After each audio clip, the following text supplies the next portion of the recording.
Hello, everyone. This is Kim Sutton, and today I will be discussing thyroid disorders. The reason I chose this particular topic is because it's a personal experience for me. I have been battling a thyroid disorder for the last 7 years. I was diagnosed back in 2007. It can be very challenging and difficult, but it doesn't have to control your life. You just have to change your lifestyle up in order to adapt to the new lifestyle you have to have. Okay, so there are two types of disorders. There's hypothyroidism, and then there's hyperthyroidism. Now, the common thing about these two disorders is that they're both going to produce abnormal thyroid hormones within the body. They're not going to do exactly what they need to do. And it can range from small to large, depending on what you're diagnosed with and the person at hand. Now, the thyroid is actually located in the back of your neck. Towards the front of your neck is a lot of the muscles and the tissues and fibers and things of that nature. And it's kind of shaped in the form of a butterfly. And it's actually located on the trachea, which is your windpipe. And so your Adam apples is here. So the thyroid kind of runs right along here. And I do have a graph just to show you, to give you an idea of what it looks like.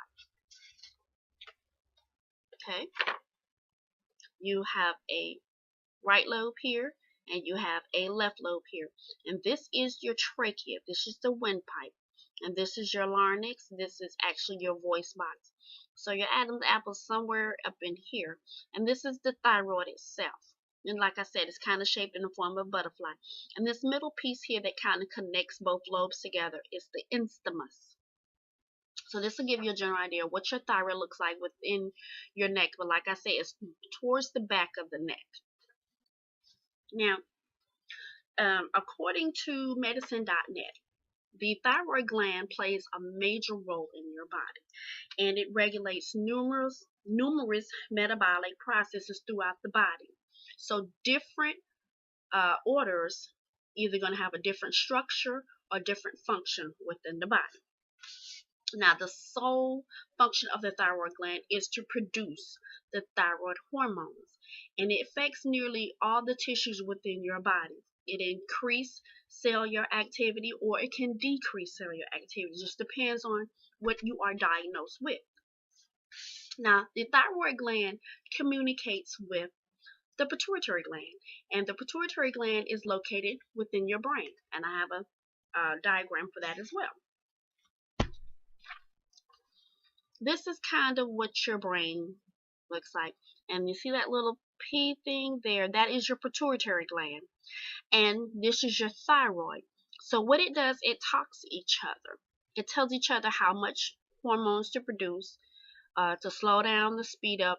But it really just to regulates it within your body. So this is, and these are the levels here of thyroids that's supposed to be in your body. There's a there's a T3, the T4, and then your TSH. These are the thyroid levels that go within your body, and they signal each other. They talk to each other.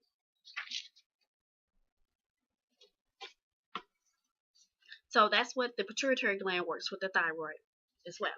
Now, anyone can develop a thyroid disorder, but according to healthywomen.org, about 20 million Americans will be diagnosed with one of these thyroid disorders. Now, women have a 5 to 8 chance higher than men, and it's only because after childbirth, women sometimes develop depression or fatigue, and those two symptoms are common with the thyroid disorder. So sometimes they mistake those symptoms for something else. You may not think you have a thyroid disorder and you just feel like this is part of my pregnancy or after I give childbirth, but sometimes it may be a thyroid disorder. So those two common symptoms, they go along hand in hand. Now, just corresponding with that, WebMD.com stated that women 60 years and older have the highest risk due to the fact that it runs in your family. Now, to piggyback that a little bit, it runs in my family. I'm not 60 yet, but it does run in my family because my father was diagnosed with a thyroid disorder as well as his sister, my aunt. They both have a thyroid disorder as well. So the first word we're going to talk about is hyperthyroidism. Now, hyperthyroidism is that your thyroid gland is producing too much hormones. That means it's speeding up, it's running really, really fast, and everything is just having an adrenaline rush. And it's talking to your pituitary gland saying, we're speeding up, send out more hormones, send out everything you need, send out everything you have. So everything is speeding up, working really, really fast, and your thyroid is working too fast, that it's producing too much that your body can't handle. Now, some of the symptoms for hyperthyroidism would be weight loss, your rapid or irregular heartbeat, you have nervousness, anxiety, you tend to tremor. And when you tremor, your hands and your fingers starts to shake and you have no control of them. Your intolerance to heat, that means you do a lot of sweating. You have difficult sleeping, you may have insomnia. You have dry hair, nails, and skin as well. You're increasing your bowel movement, and well, again, you have fatigue and depression, and you have a change in your menstrual cycle as well. So the next one we're going to discuss is hypothyroidism.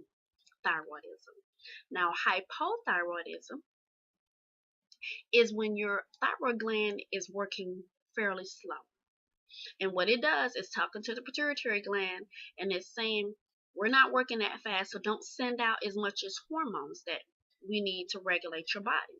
So everything tends to slow down,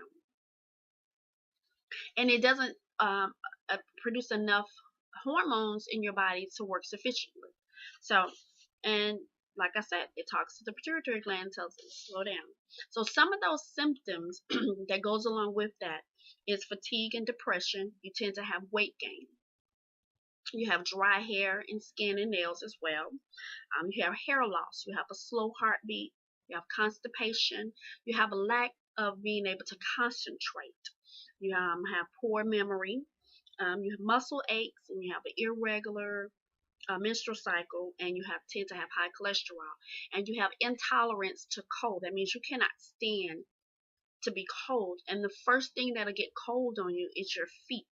That's a one sign that I always knew that something was wrong with my thyroid, and I knew something was, the medicine might have been off a little bit, is that your feet will get cold and you're intolerant to cold. So according to mayoclinic.com, what is happening is that hypothyroidism is usually diagnosed after you've been treated from hyperthyroidism. And what happens in that is that if you're diagnosed with hyperthyroidism, there's a couple of things that may transpire.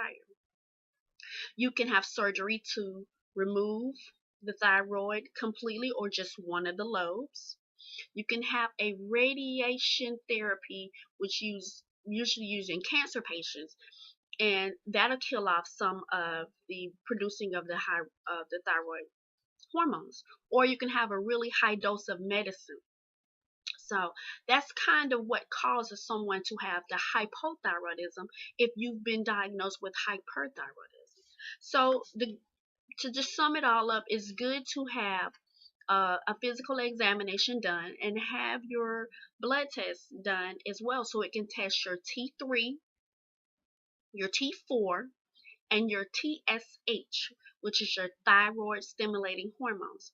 If you have those tested and they're in that balance range, then you may be okay.